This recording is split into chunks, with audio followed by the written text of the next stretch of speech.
Warahmatullahi wabarakatuh. Hari ini kita akan membedakan antara rencong Aceh, rencong gayo. Kita bisa lihat dari bentuk gagangnya.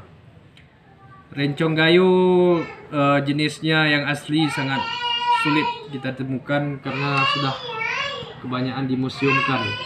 Yang asli dari Gading, sarungnya. Dari bentuk gagangnya bisa kita bedakan. Kalau rencong gayo sering disebut dengan bulu pisang, berbentuk pisang. Kita lihat isinya, bismillahirrahmanirrahim. Bisa kita bedakan bentuk rencong gayo dan rencong Aceh. Kebetulan rencong gayo baru saja sampai, baru saya buat.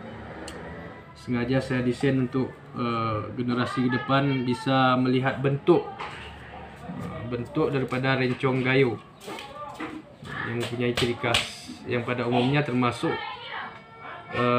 jenis rencong yang ada di Aceh. Tetapi di gayo ciri khasnya ya seperti ini. Biarpun saya buat ini di Aceh, di Kampung Pandai, Banda Aceh. Ada saudara kita yang buat di sana.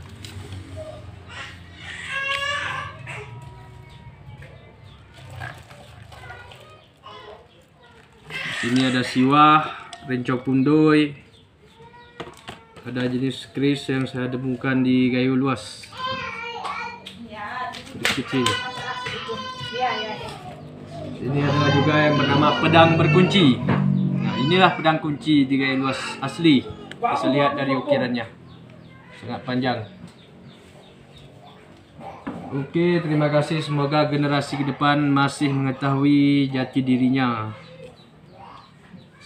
sehingga generasi yang muda-muda dapat mengetahui senjata tradisional yang ada di Aceh, dan orang gayo pun mengetahui yang mana senjata orang gayo kebanyakan sudah dibawa keluar.